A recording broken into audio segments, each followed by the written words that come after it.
Welcome, Soundies, to our Sound for Video session. It's great to have you today here with us. It's the 9th of January, 2022, and I'm really excited to announce that we have a really exciting guest to talk to today. Let me just tell you a little bit about Jeri Palumbo. Jeri's built herself an enviable career, becoming one of North America's top-tier live event audio mixers. Her sports client list includes the NFL, NBA, MLB, NHL, and NASCAR, not to mention working on their signature events, including the Super Bowl, Stanley Cup, and the World Series. But that isn't all. The entertainment shows she's worked her audio magic on have included the globally known brands The Tonight Show with Jay Leno, Conan O'Brien, American Idol, and the Oscars. She counts the legendary Les Paul as one of her mentors. Now fresh from her most recent gig, helping out a little-known college football tourney called the Rose Bowl, let's welcome Jeri Palumbo. Jeri, thanks so much for joining us. Thank you for having me. It's a pleasure to be here. Seeing all these people internationally log in, how exciting. Yeah, it's a lot of fun. So tell us, as a start, I hear that you have a kind of a musical family that you grew up in. Tell us about that and how you ended up where you're at today.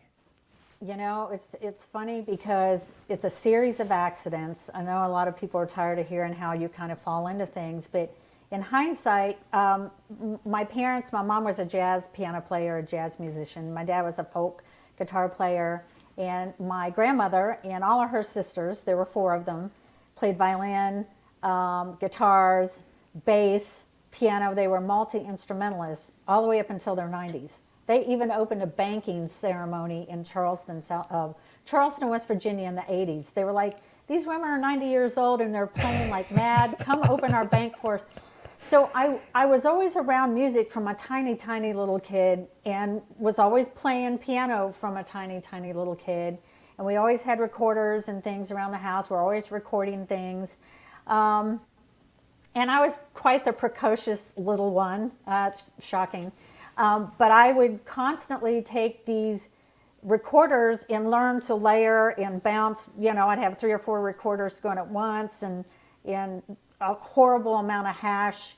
So I was always playing engineering games, even though I didn't realize it at the time that it would eventually be a career, because I was a music major because of all of the music that I was around. So the fact that I fell into the engineering aspect, I think in hindsight, it was just kind of a natural progression.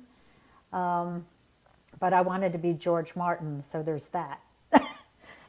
You know, very tall bars that I've had. And if there's anything I tell kids today when I mentor is like, you know, make the bar at least something that you can achieve so that you're never disappointed, you know. But I wanted to be George Martin. Yeah. Okay. So. I mean, you've got a goal. That's a great, you know, that's a start, right? That's how you get there. I would still like to be George Martin, if truth be known, you know. Very good. So one of the things that we learned as well from when Rob talked to you, and also, by the way, thanks to Rob Christiansen, who's produced the show today and brought us together so that we could talk.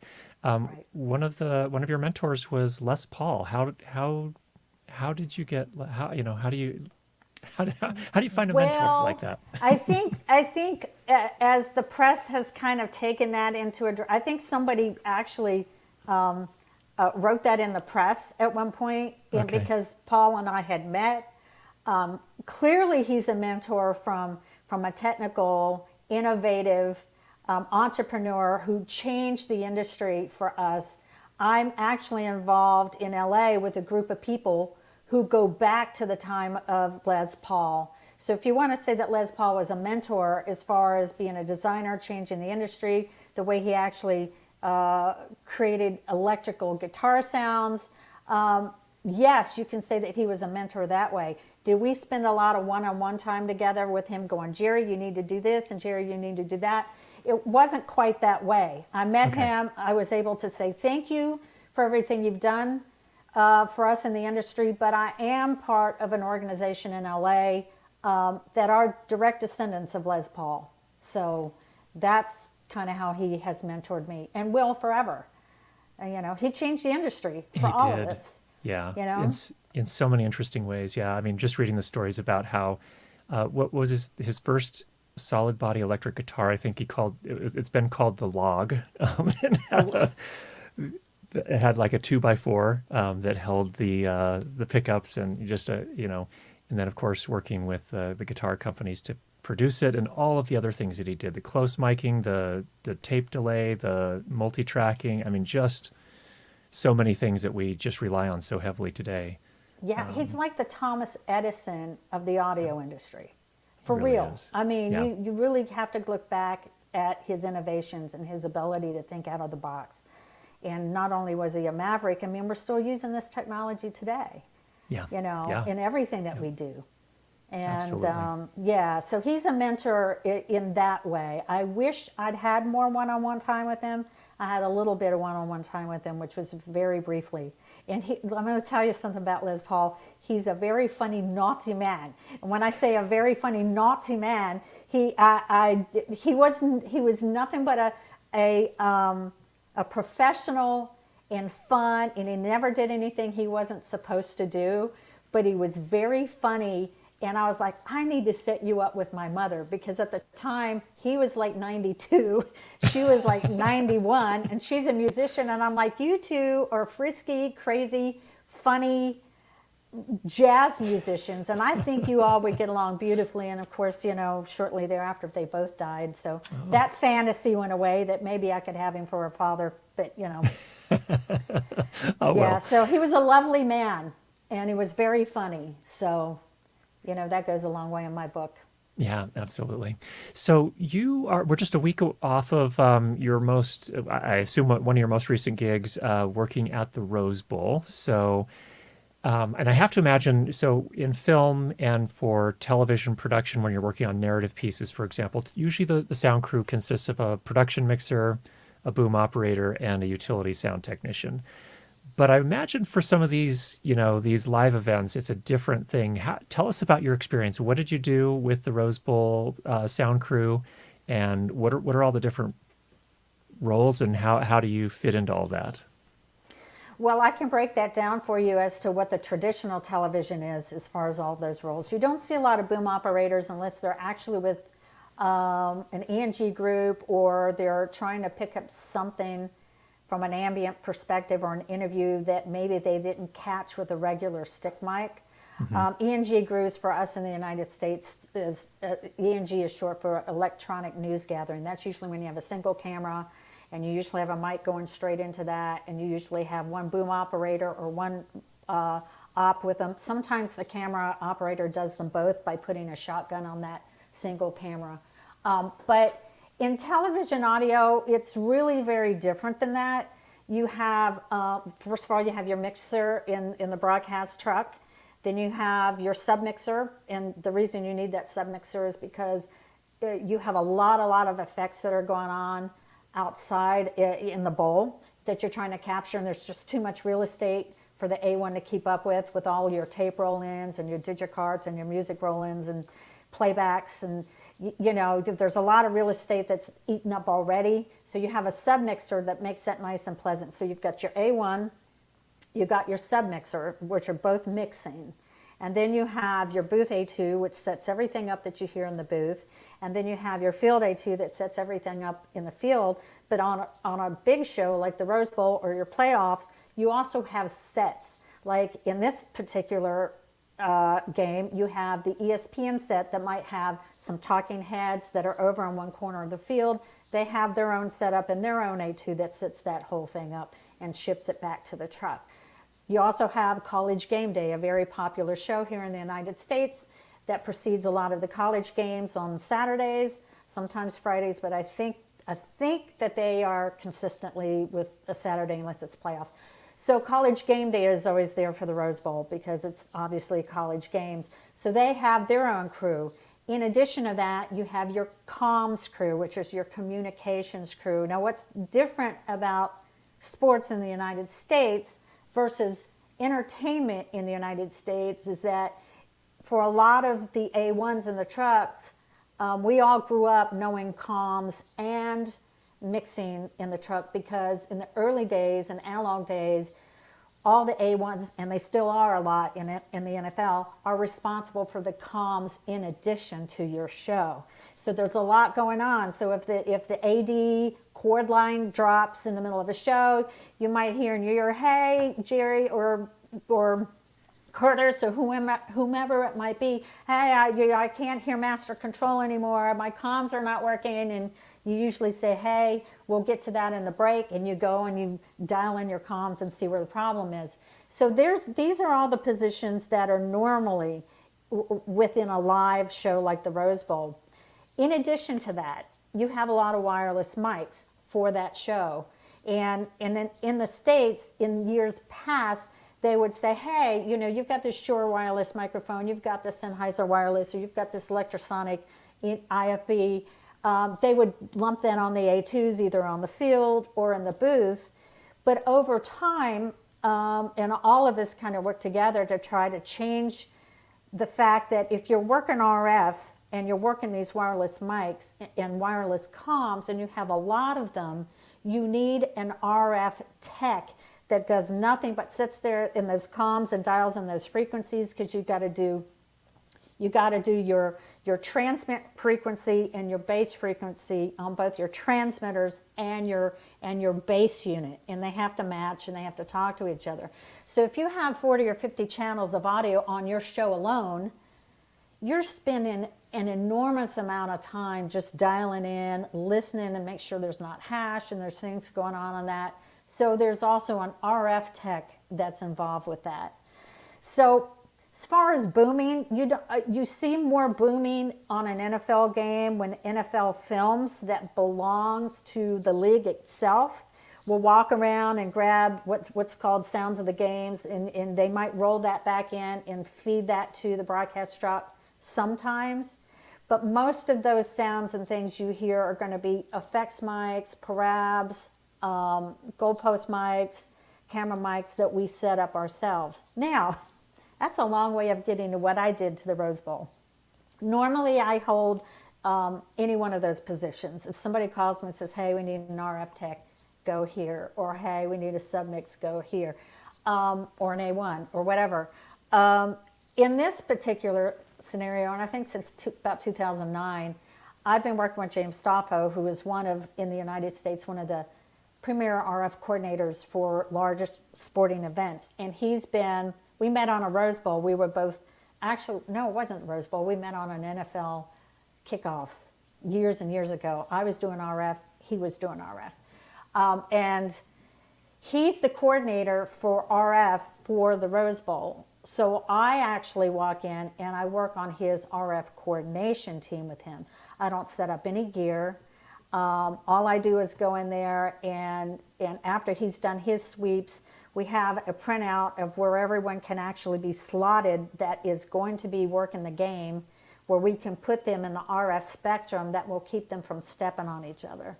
So we just walk around and make sure that everyone's clean, that everyone is staying in their frequencies. If they have any issues, we try to move them somewhere where they don't have issues, and we just try to make sure that we keep ESPN, College Game Day, anybody else that's showing up, particularly the coach comms, that no one's stepping on anybody else.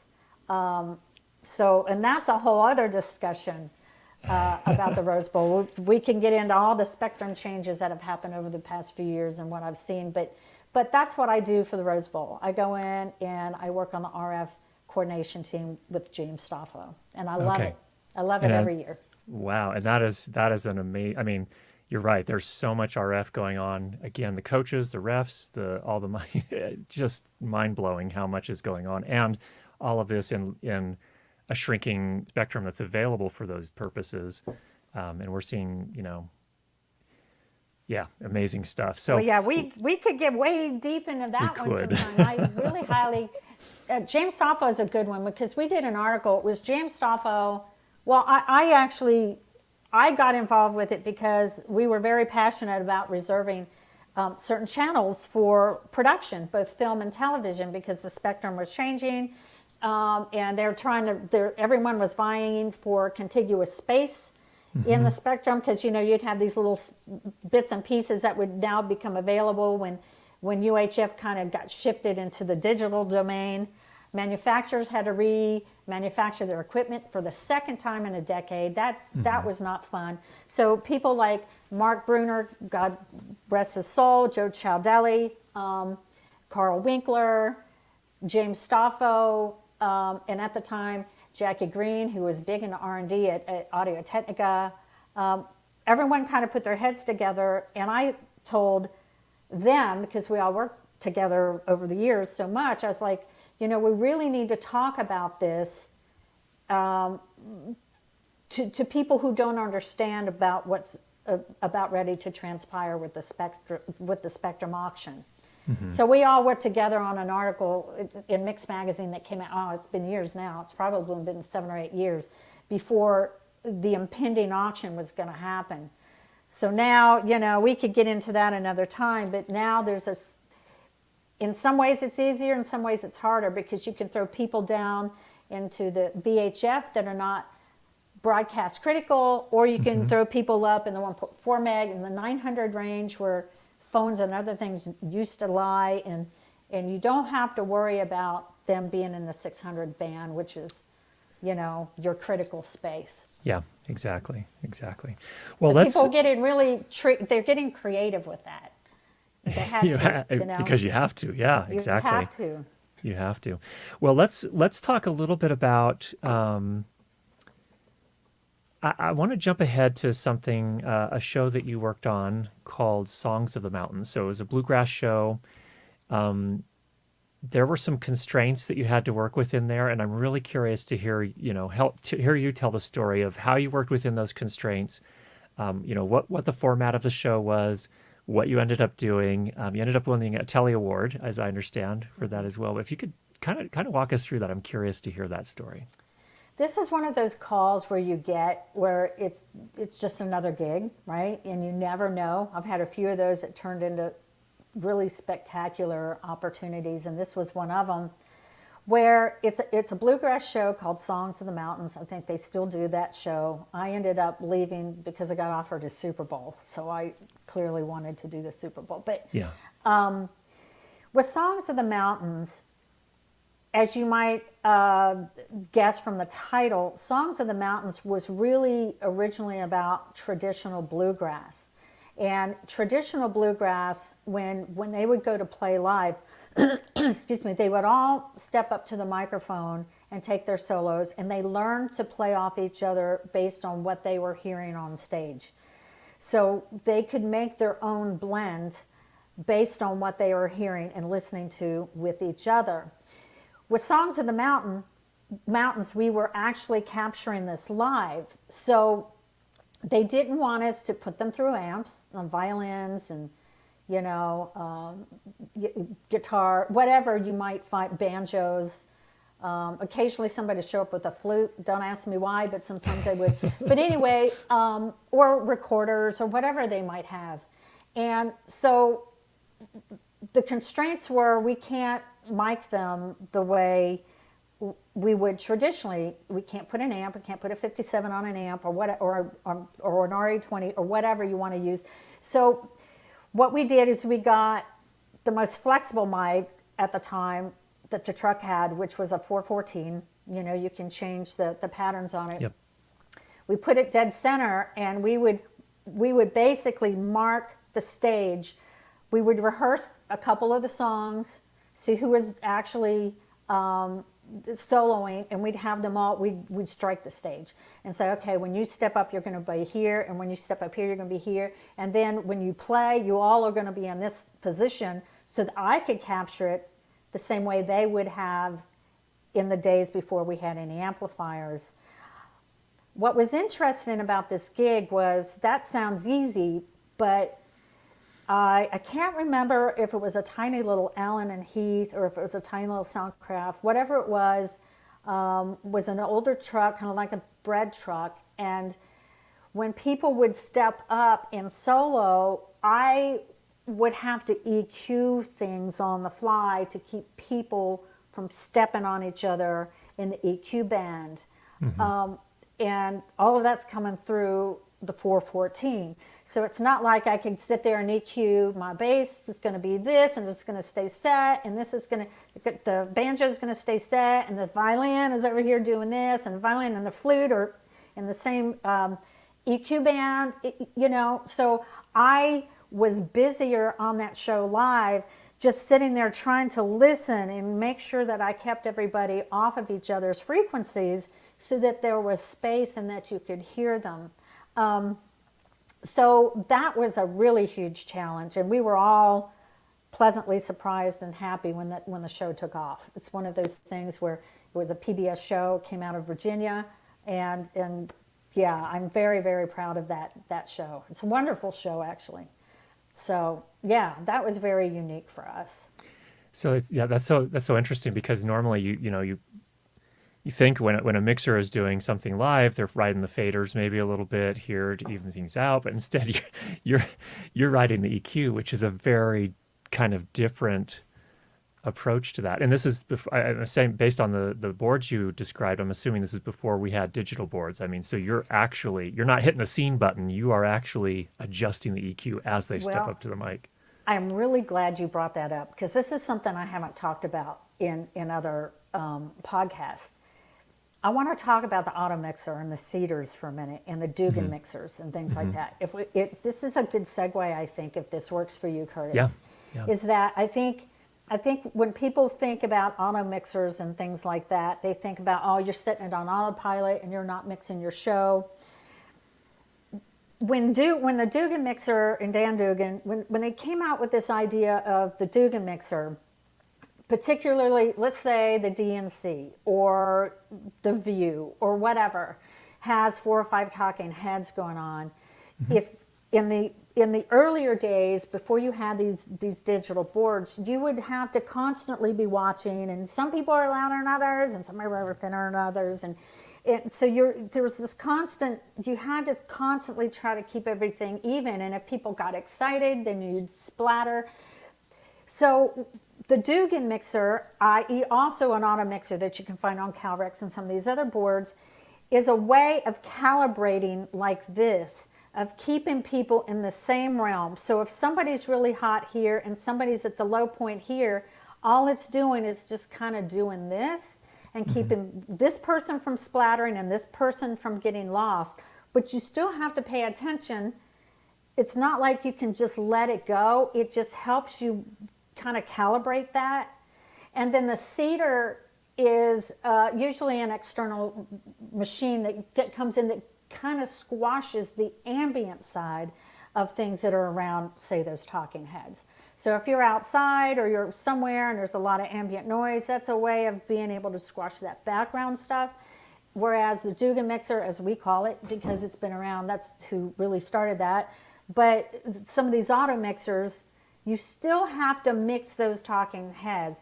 You just have a high and low cap on it.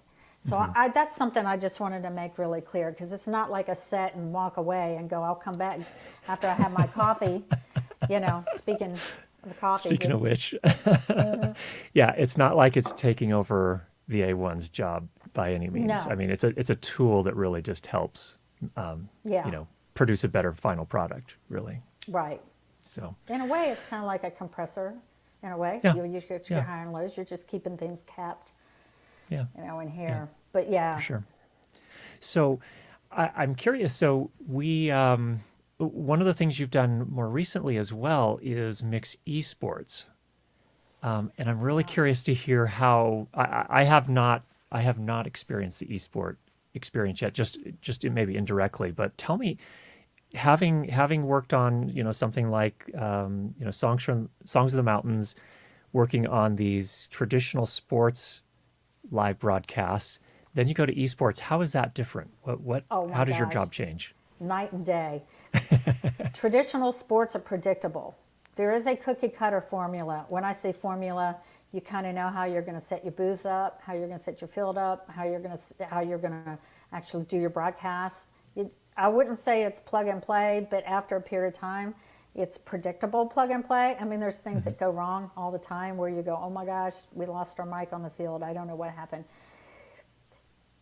In esports, first of all, I'm going to back up and say that esports is changing the whole face of live broadcast and streaming, because there are different rules in streaming. And if you ask me to quote 100% of all the rules in streaming, because I've done some streaming and some really crazy shows in streaming, but still my focus still more on the broadcast side, is that when it comes to streaming, when it comes to esports, there are no rules.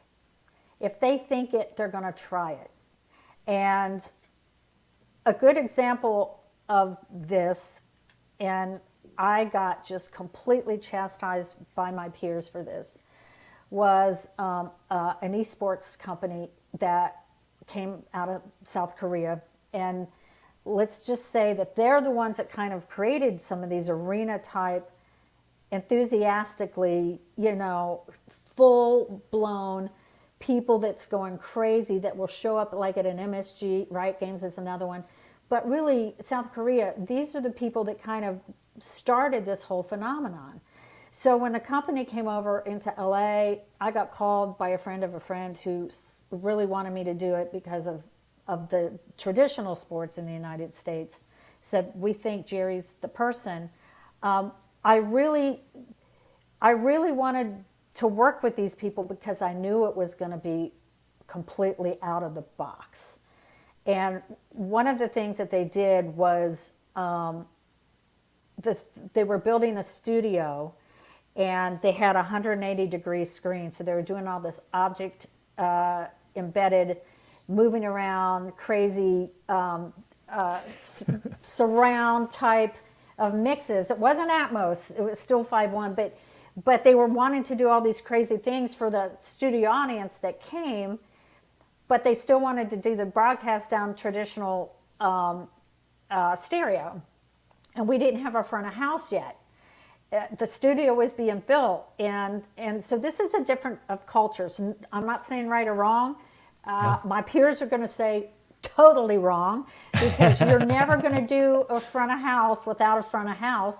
And I fought very hard for that, saying this is a disaster in the making. You don't want to do a front of house without a front of house. Well, we'll just send a feed out from the board. I said, no, that's not the same, because you're not in the room where you can monitor what's going on. And we had a lot of talking heads too. We had one set that had 4 or 5 people on it. We had 2 or 3 roaming reporters. We had another set outside that had 2 or 3 talking heads on it. So I was busy just from people just commenting. But what ended up happening was they were going to get the front of house, and people were quitting, and there's a lot of dynamics going on there. But I just loved the sound designer that I was working with, and I loved the crew and the system techs that we had. They were just stellar.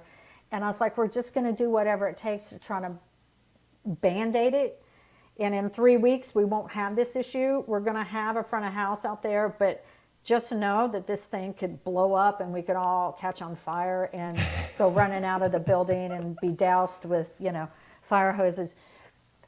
So they knew what the risks were. And so what we did was I built a layer of transmission, and then I built a layer of all of my feeds to the galaxies, because we had no front of house yet. So if we needed to isolate the zones, I could bring that layer up and I could go and just isolate those zones, and I could mix it that way. I also had direct 5.1 outs, which we also used. So if I wanted to flip back and forth and go, well, this 5.1 is hitting them all at once, and I can control it that way, then we kind of have a backup built into this, while we're doing a stereo broadcast at the same time. So I had basically everyone at CalRec on speed dial. And so we made it through these shows, and it wasn't about, I'm going to do this. It wasn't about proving anything, because we all knew that this could be a disaster. But to me, it was about doing whatever it took to make my system designer look good, to get his needs met in the short-term Band-Aid fix, and then thereafter we wouldn't have to worry about it. So CalRec was like, oh my gosh, we got to talk about how we really maxed out this board and how we did all these things. So that's just a small example of what happens when you do esports. The kinds of things that Riot and other people are doing, where they're actually in Germany or in Tokyo and they're cutting it from Santa Monica, from a communication standpoint and from an IP standpoint. I mean, they are changing the game, and there's no puns intended when I say changing the game. Let's also go back to about 2012 or 13, and I need to talk about this because it's related, where I ran into Tom Sahara, who was working at Turner at the time. And Tom is a very big thinker, out-of-the-box thinker. He always has been. He came from the field like the rest of us. He's got that technical background. But I remember running into Tom somewhere around there when he told me that they cut down IP, and this is before we had the bandwidth that we have now. A golf tournament in England, they cut it all out of Atlanta and only sent a skeleton crew. So this stuff has been coming for some time now. But if you want to talk about how esports is different, they're really pushing the envelope forward with this technology in a grand way.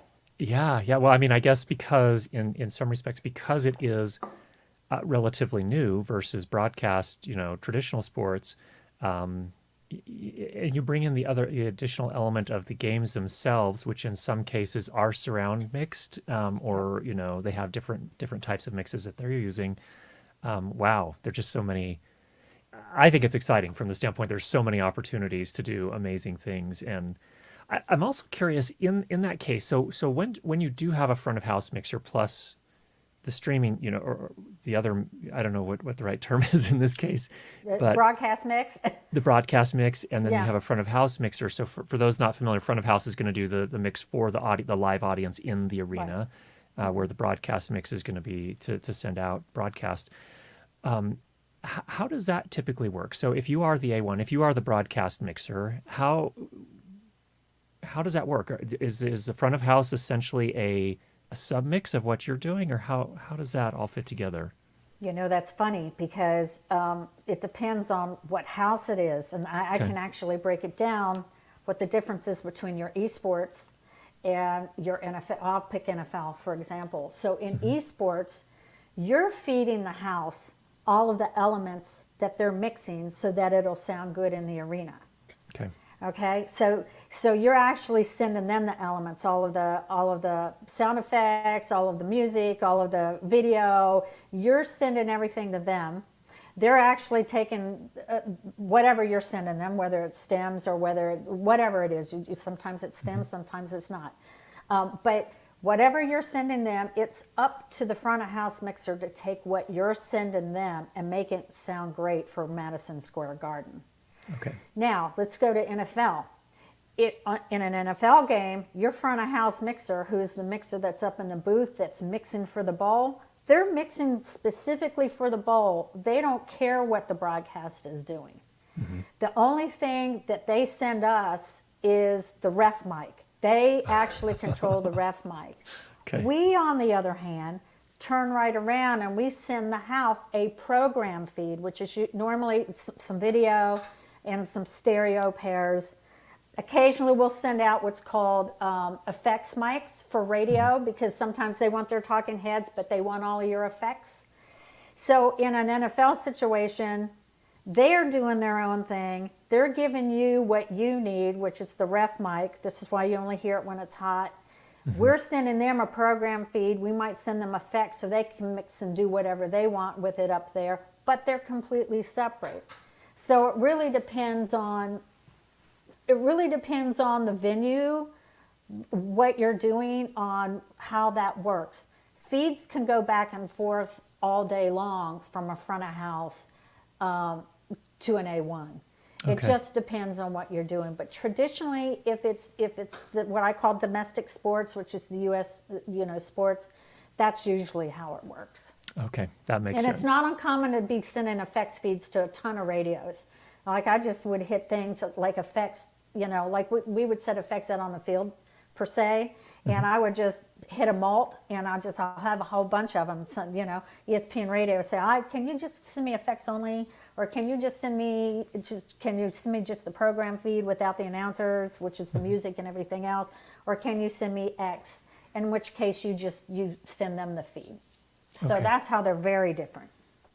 Makes sense. And what kind of boards are you typically using in the broadcast truck these days? I mean, if you're going to do an NFL game, what kind of board are you sitting at? You're primarily seeing Calrex now, and occasionally you'll see Studers. Back in the day, when it was still analog, you could see anything. In some ways, you can still see anything.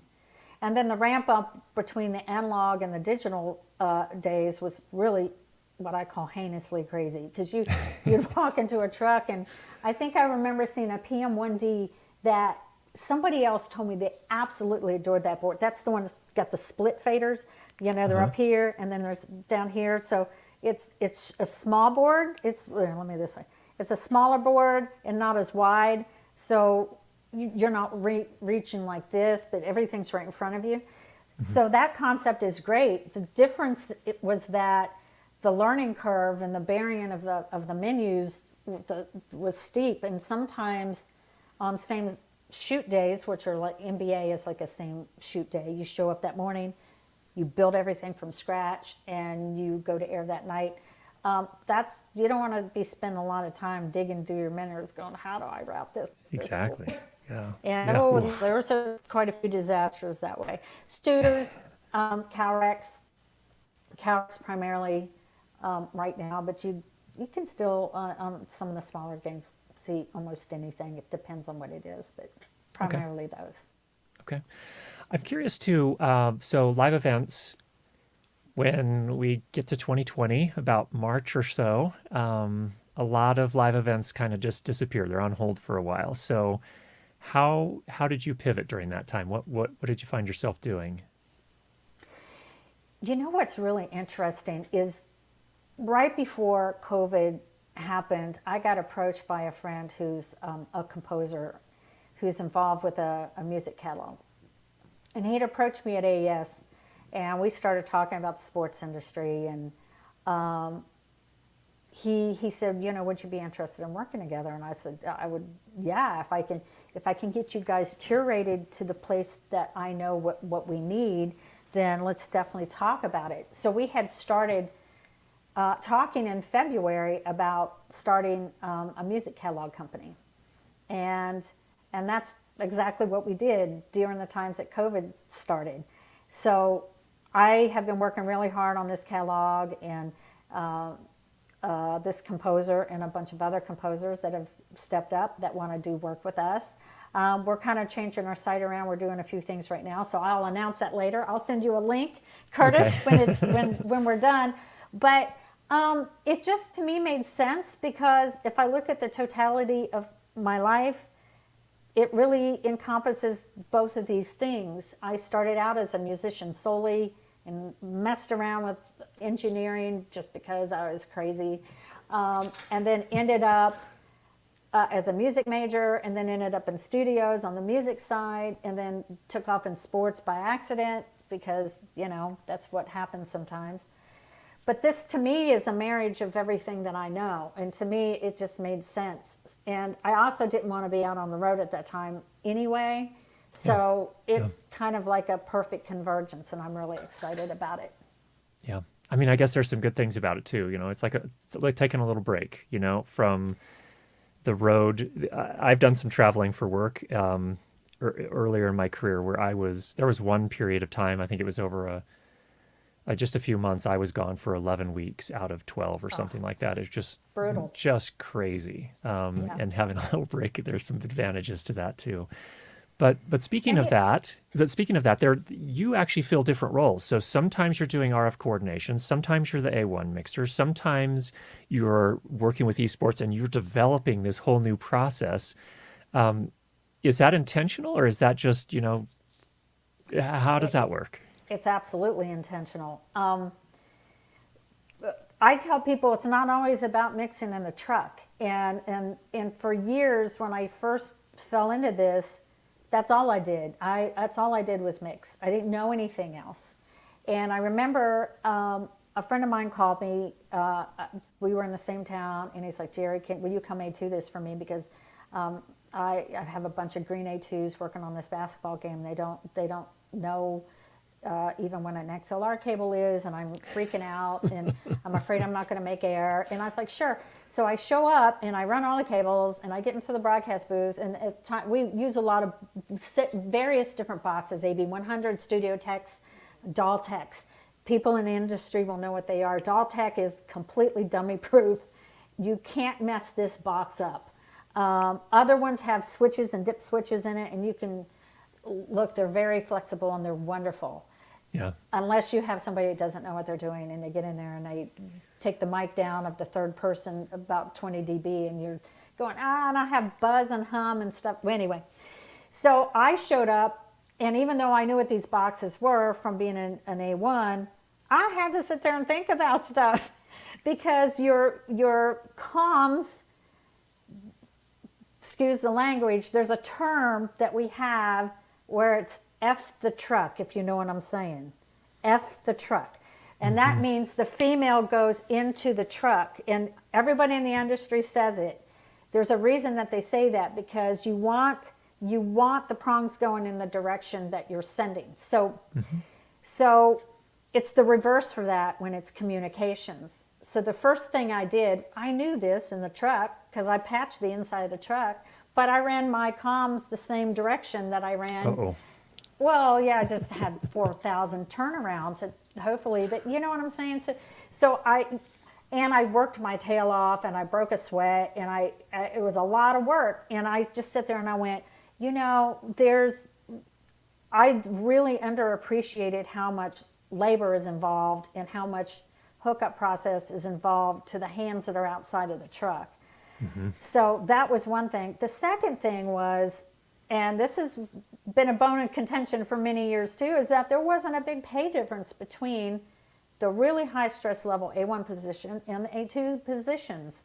So the working smarter, not harder factor was like, well, you got more laborious things going on outside the truck, but a ton of pressure that's going on inside of the truck. So it's $25 or $50 worth that ton of pressure. Part of it was financial. It was like, I will take these gigs with the people I adore to work with, that I love to work with, and I do love mixing. Do I want to do that for some of these other ones? Maybe I don't. Maybe I want to be in the booth where I really like my broadcasters, or maybe I want to be on the field where I really like, my RF reporter. Or maybe I want to sit down there and listen to chatter. Or maybe I, want to do RF teching and not talk to anybody. It's called picking your poisons and also picking your passions. And following, I kind of did that. I kind of navigated between the passions, and I do have a passion for mixing. So I don't want to say I don't do that, or I would not have taken that crazy esports game. I took it because I knew it was crazy. But it's not always about the truck. It's really about where you can flex and feel good about your job performance. And sometimes it's about relieving some of that pressure and being able to go in and just really look forward to having the gig and leaving and feeling good about it. So they're all great positions, to be honest with you. And I would imagine too that getting firsthand experience with each of those different roles, it makes you a better A1 mixer when you are in that seat, You know what it did to me? It actually not only made you a better A1 mixer, for me, it made me an absolute over-the-top, very careful A2 in RF tech and comms tech, because I was super empathetic to the needs of the A1 and when things go wrong in that truck, and how horrible it can be when things do go wrong in that truck. You're stuck there. You can't troubleshoot things that go wrong on the field. And you're kind of getting yelled at, and your hands are working on it, but the person on the field isn't the one that's getting it. It's the person in the truck that's getting it. That's Eric letting my dog Monty in because he keeps scratching at the door. But so I think it made me a better A2. It made me better, a better technician out in the field by sitting in the hot seat first. Absolutely. Yeah, no, that totally makes sense. So I'm curious, what you've been in the industry long enough to see changes. You talked about the transition to digital. You talked about, some other things in your experiences. What, from your point of view, are some of the things that the changes that you're most grateful for that have made the process of mixing and or doing RF coordination or any of these things just a lot more fun and a little bit easier? Well, the transition to digital in the truck in the past 20 years, when we went from analog boards to digital boards, was a very painful transition. But you didn't have a ton of racks of compressors. You had all that stuff built in line. Your insert sends and returns were built in line. Your auto mixers started coming aboard in the past 4 or 5 years, 6 years, whatever, maybe even longer than that. But the Dugans, the Cedars, the things that made your ability to make the mixes as pristine as possible with less outboard gear, I think was the biggest aha moment. I said, once you master some of those things, it really is a glorious thing. And then being able to take your files with you from game to game to game and modify them from game to game to game is certainly a lot better than starting from scratch every time you show up on a new gig. So that was huge.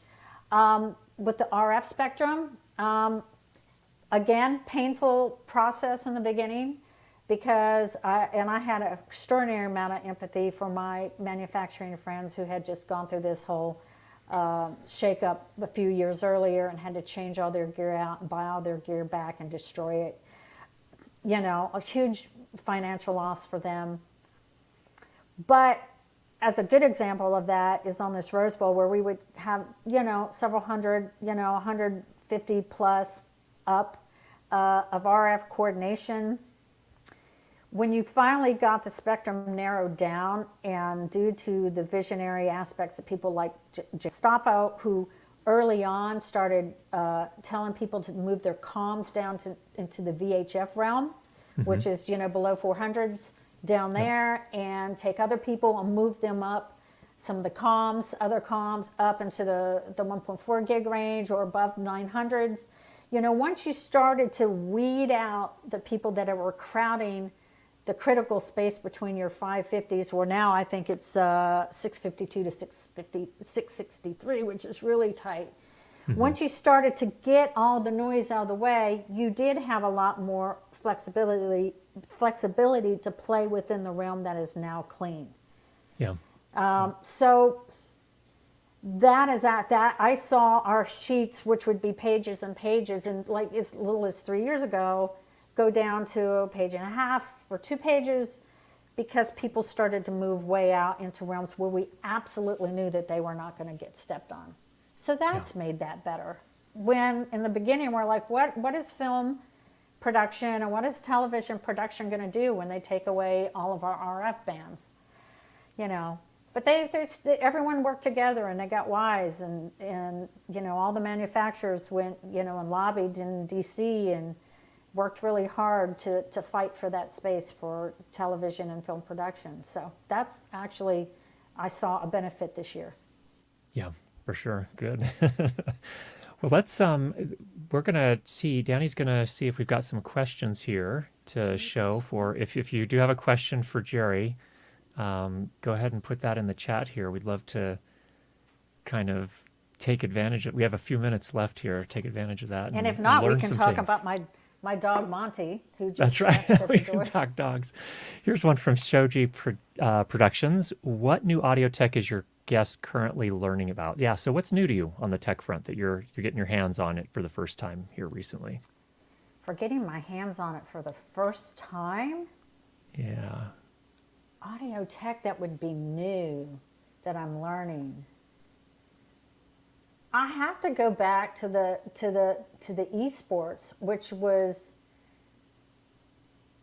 because all of that technology has been here, but trying to work around traditional audio in a manner that was non-traditional, I think, was the biggest aha moment for me. As far as tech, I'm still using a lot of the same tech. I mean, if you really are out there and you're doing RF or you're doing A1 mixing and you get new boards and you might have things that want to be fixed, I haven't seen a lot of big changes just yet. I think the auto mixer was a big one. The Dugans were a big one. I have to think about that as far as new technology. Well, I think the bandwidth is the biggest one. The IPs have changed a lot. Just like somebody cutting from England in 2012 or 13, as opposed to doing these ginormous games at Madison Square Garden from Tokyo to Santa Monica to New York City and doing multiple locations at one time down IP. I think that's a huge change in technology. Yeah. Absolutely. But that's not a technology that I can tell you how exactly it works. Yeah. I mean, and part of it too is, it seems like over the course of a career, there are little things here and there, and they kind of add up. Like if you take a look at the start and then you take a look at where you're at now, I imagine there's some pretty big changes. We talked about some of those, but it's not like, it seems like there's all these little things that just sort of cumulatively add up over time. They do, and it's like taxes. It used to be, I'm not kidding, I should have jumped years ago, but I like technology so much, is that it's every year there's some little tweaky thing that makes things just a tiny little bit better, and then you want to do away with that and get the new one, because it's like our Macs or our computers, the hardware suddenly can't keep up with the demand, but the new hardware can. So it's things like that, little incremental things like that I've seen. For sure. Okay. I'm going to add the USB mic as a great one. I'm loving the USB mics. As long as you have the adapter. As long as we're not using today, because I left it at the Rose Bowl. Sorry. Yes. Okay. Here's a follow-on That from It Happens from Shoji Projections. What piece of audio gear have you owned for the longest period of time and why? Yes. Okay. The Q Box. I love my Q Box. Q Box. Okay. Q Box. I wish I had one here. I left it back in LA. I'm on the East Coast right now. The Q Box is a little box where you can see if pins 1, 2, and 3 are lit up for comms. That's pretty critical. You can send tone down, so you can test like -20 or +4, or you can scream it down the line to test to see if the A1's getting that. It's got a little built-in microphone. I love my Q Box. And I have two, because Eric Zobler, my partner, bought me a brand new one, and he's like, your Q Box is falling apart, but the one that I have has been all over the world. It's been underwater. I've taken it apart. I've cleaned it. I've deoxed it. I put it back together, and the knob's broken on it. I love Q Box. My Q Box. Absolutely, my go-to piece of gear, and it better not disappear. I love my Q Box. That's right. I've got one over here. It's in this little please show right it. over in please here. Show it. Well, I got to take off. Yeah, I got to take off my in-ears. I love it. Just a second. I'm going to talk about this Q Box for a second. There is a famous CBS NFL game in Carolina that happened about 10 years ago, where it flooded. We had a microburst, and all of the rain was flooding down on top of all of our gear on the sidelines, and it flooded all the way out to this. Yes, I love that Q Box. But I ended up using that Q Box for one of our parabs. I ended up using the headphone jack of that, and I plugged in all of my, it's a long story how I wired it up, but let me just say, that Q Box made that show happen, because everything else got wet. Yes, I love it. Love it, love it. Yeah, it's an amazing little device, and yes. At first I was like, I just went into the store one day, the audio place here in town, looking for, hey, I need a cable tester, and and then they show me the Q Box. I'm like, what is a Q Box? Yes. But then once you understand all the things it can do, it's like, okay, now I get it. Yeah, I love my Q Box. And my Q Box, it's got all this tape all over. It's terrible, but I love my Q Box. And I love the one that he got me too, because then you can send things in 2 different directions and you don't need anybody. You know, like if I'm doing a press feed, I can throw tone on it and I can go to the wall and hear it with my other cue box. So yes. Yep. Yeah, perfect. Okay, So there's let's that. see. Let's see what else we got up here in the questions. Danny's combing through for us here. Here's one here from Ken. What levels do you set your vocals to when a broadcast announcer mics often have remote MP1 preamps dropped near the play-by-play and color at the booth? Oh, now that's a good question. Oh, an MP1. I love that actually from Ken. Not everyone has an MP1 preamp at the booth. Let me talk about that for a second. That's all over the place because I use my ears for everything that I do, including compression, like 2 to 1, and I'll dial up until it's no longer squeezing or squashing or splattering. Not everyone uses an MP1 preamp. What this person is talking about, Ken, what he's talking about is on some of these shows, some of the announcers will actually have their microphones go into a preamp so that we can boost the signal from the preamp to the A1. So it eliminates us having long audio runs or loss of signal to the A1. There's only a few people I know that use these boxes. I think Mark Butler uses them, but I haven't. So it's a crapshoot. It just depends on what's coming in. But the people who use them love them because you're not struggling with your gain structure coming into the board. These boards are pretty good nowadays, so you don't have to worry about that. But that's actually a good question because not everybody does that, but some people do that. And I know Mark does it. Yeah. Very cool. Good. Yeah. Thanks for that, Ken. Yeah, and you know what the MP1 is, the little mixer. It's a little, yeah, are you talking about the sound devices, MP1, little preamp? Single They're single amazing. Channel. Yeah. I love them. Yes, they're amazing. Wow, that's a great one. Yep. All right. We have time for just probably 1 or 2 more here. What is most important for you in doing your job as a professional? Very broad question. It's a very broad question. Don't take everything personally in the truck. It's a very, okay, I'm going to break it down into positions. Know that if you're in the truck, it's hot seat and people melt down and yell and scream and oh my God, audio, you're killing me. It's not always personal. It might be that something's hot coming in or something's going on and you just kind of have to go with the flow. You absolutely, positively can't take anything personally if you're in NFL or around male-dominated sports and you're female, unless you're getting abused. And I talk about this all the time. There's a huge difference between just professionals going, oh my God, this is not working out. What happened? As opposed to going, hey baby, and smashing you up against a locker, which has never happened to me.